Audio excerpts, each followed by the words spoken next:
दोस्तों नमस्कार। दिल्ली से सटे हरियाणा के सोनीपत का एक कुख्यात गैंगस्टर दिल्ली की 30 हजारी कोर्ट में पेशी भुगतने आया था। पेशी पर आया था। पेशी से वापस अपने घर सोनीपत जा रहा था। रास्ते में एक ढाबे के पास एक i20 कार में 4 से 5 बदमाश पीछा करते हुए उसका आते हैं और ताबड़तोड़ उसे 8 से 10 गोलियां मारते हैं। इस गैंग वॉर में उस खतरनाक गैंगस्टर की हत्या हो गई या मौत हो गई। जिस गैंगस्टर की हत्या हुई है उस गैंगस्टर का नाम दीपक था। दीपक पर खुद 15-16 मामले ऐसे दर्ज थे जिसमें हत्या, लूट, डकैती, अपहरण तमाम ऐसे मामले थे जो उसके ऊपर पहले से चल रहे थे। हाल ही में वो जेल से बाहर आया था और अब जब दिल्ली के एक कोर्ट से पेशी पर भुगतने के बाद वापस अपने घर जा रहा था तो रास्ते में एक गैंग वॉर में उसकी हत्या कर दी गई। उसका एक दोस्त है मंजीत, उसके यहाँ पर गोली लगी है, लेकिन दीपक का पूरा शरीर गोलियों से भून कर छलनी कर दिया गया। कौन था दीपक और किस किस वारदात में इसका नाम सामने आया था, किस गैंग से इसकी आपसी रंजिश थी और इस गैंग वॉर के बाद अब किस तरह से आरोपी पकड़े गए हैं या पकड़े जाने हैं, पुलिस कुछ कह रही है, पूरी हिस्ट्री इस गैंग वॉर की आज के इस वीडियो में दोस्तों मैं आपको बताऊंगा।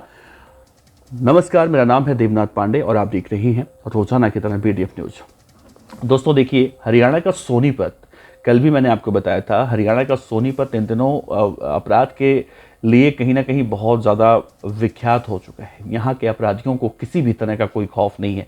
अपराधी दिन दहाड़े किसी को भी मार देते हैं। कल हमने बताया था आपको कि इसी सोनीपत में एक कुश्ती चल रही थी जिसमें हज़ारों लोगों की मौजूदगी में कुश्ती के आयोजक एक पहलवान की गोली मारकर हत्या कर दी गई थी और अपराधी वहाँ से भाग गए थे। उस मामले में अभी ज़्यादा जानकारी बाहर नहीं आई है कि आरोपी पकड़े गए हैं कि नहीं पकड़े गए हैं।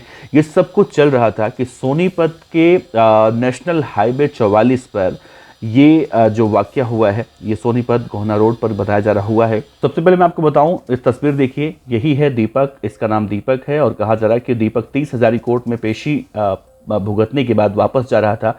इसी बीच दीपक के भाई का एक दोस्त उसे दिल्ली में मिलता है, वो भी पंजाब जा रहा था, तो उसने दीपक और मनदीप को दिल्ली के प्रीतमपुरा से अपनी कार में बैठा लिया।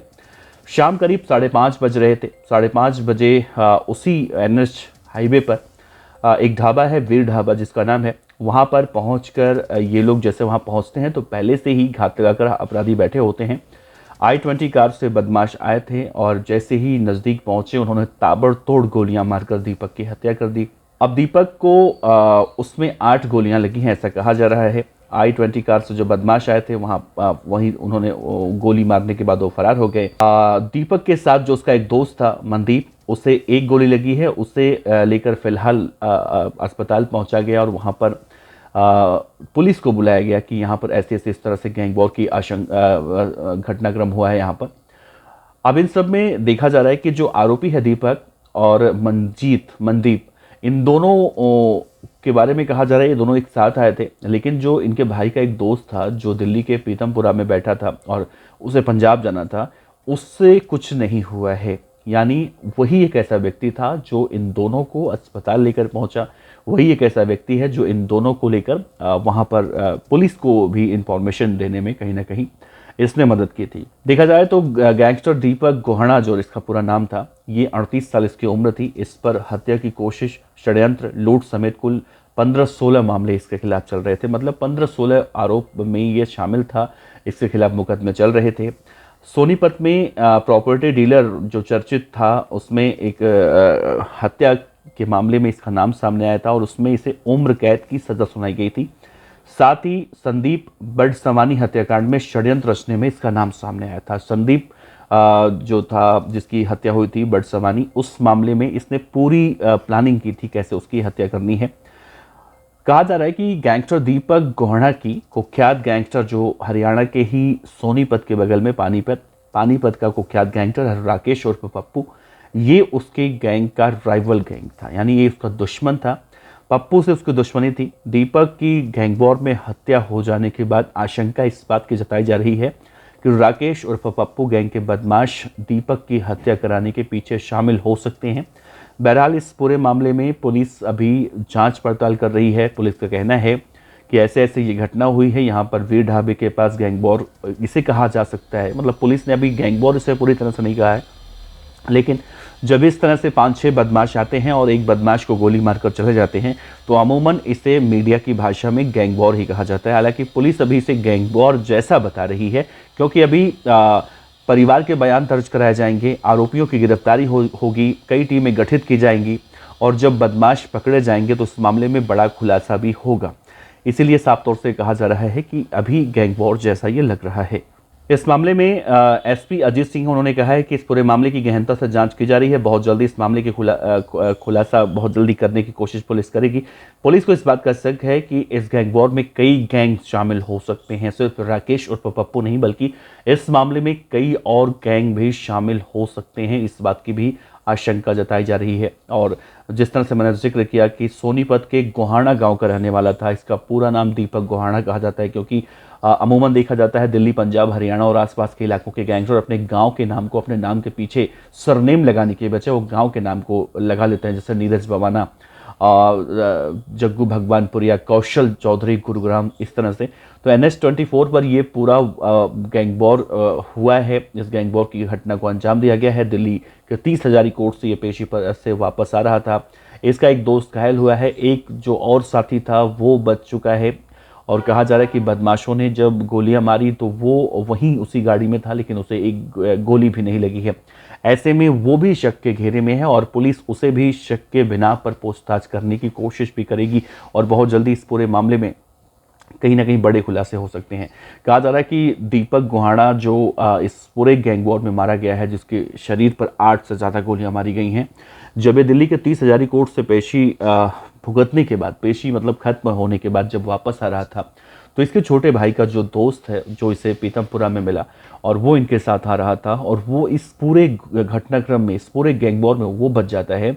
ये ठीक वैसा ही कुछ देखने को मिल रहा है। केस ऐसा हुआ था पंजाबी सिंगर सिद्धू मूसेवाला जब मारे गए थे तो 2 लोग और बच गए थे, उनके साथ थे। तो हो सकता है कि उसकी कोई रंजिश ना हो, ये भी हो सकता है कि इसका भी कुछ इसमें हाथ हो। फिलहाल ये सब अभी इन्वेस्टिगेशन के दायरे में है और पुलिस जांच पड़ताल कर रही है, लेकिन अभी तक आरोपी पकड़े नहीं गए हैं। और हरियाणा के सोनीपत में इस तरह से लगातार एक के बाद एक जो हत्याएं हो रही हैं, जो गैंग वॉर हो रहा है, जो लोग मारे जा रहे हैं, उसको लेकर कहीं ना कहीं लोगों में डर का, भय का जो व्याप्त होता है वो देखने को मिल रहा है। फिलहाल इस पूरे मामले में दीपक गैंगस्टर गोहाना को लेकर और भी बहुत सारी चीज़ें निकल कर सामने आएंगी, जो आगे हम आपको वीडियो में बताते रहेंगे। आप दीपक गोहाना का नाम इससे पहले आपने सुना था इस गैंगस्टर का, और जिस तरह से ये गैंग वॉर हुई है उसको लेकर आप क्या सोचते हैं? और सोनीपत खास तौर से जो एक के बाद एक 3 दिन में 3 वारदात, पहला वारदात पुलिस ने 3 बदमाशों को गिरफ्तार किया जो किसी बड़ी वारदात को अंजाम देने के लिए आए थे। दूसरी वारदात जब उस पहलवान यानी राजेश राणा की हत्या हुई भरे दंगल में, और तीसरा ये गैंग वॉर जिसमें दीपक गोहाना की हत्या की गई। तो साफ तौर से देखा जा रहा है कि पुलिस इस पूरे मामले में एक्टिव हो चुकी है और बहुत जल्दी ही बदमाश पकड़े जाएंगे, इस बात की भी बातें, जानकारियां निकलकर सामने आ रही हैं। लेकिन दोस्तों, दिल्ली, हरियाणा और पंजाब, इन आसपास के इलाकों में गैंग वॉर जब होती है तो कुछ इस तरह से ही होती है। कहा जा रहा है कि दीपक गोहाना दिल्ली के मंडोली जेल में बंद था और हाल ही में जेल से बाहर जमानत पर आया था। अक्सर हम देखते हैं कि गैंगस्टर जब जमानत पर बाहर आते हैं तो उनका यही दशा होता है, वो अपने विरोधी गैंग के गोली का शिकार होते हैं, या तो फिर गैंगस्टर बाहर आना ही नहीं चाहते हैं या बाहर आते हैं तो उनके साथ ऐसा ही होता है। कुछ ऐसा ही हमने देखा था राजस्थान के नागौर में, जब एक बदमाश हरियाणा का जिसका नाम संदीप बिश्नोई था, संदीप सेठी, वो भी जब इस तरह से एक मामले में पेशी पर गया था हरियाणा से नागौर, तो वहाँ पर भी पहले से घात लगाकर बैठे उसके विरोधी गैंग के बदमाशों ने उसकी हत्या इस तरह से की थी। तो कहीं ना कहीं बदमाशी का अंजाम ऐसे ही होता है। बदमाशी का अंजाम मतलब कहा जाता है ना कि अपराध की दुनिया में जो गोलियां चलाते हैं बदमाश, वो वापस ज़रूर आती है, चाहे वो पुलिस की हो, बदमाश की हो, किसी की भी हो, उन्हें ज़रूर मारती है गोलियाँ। तो इसे इस तरह से देखा और समझा जा सकता है। इसीलिए कहते हैं भैया अपराध की दुनिया छोड़िए, अपराध की दुनिया में कुछ नहीं रखा है, एक आम इंसान जैसे जीता है वैसे जी। इस खबर पर अपनी राय रखिएगा। आपका बहुत बहुत शुक्रिया। नमस्कार दोस्तों, जय हिंद।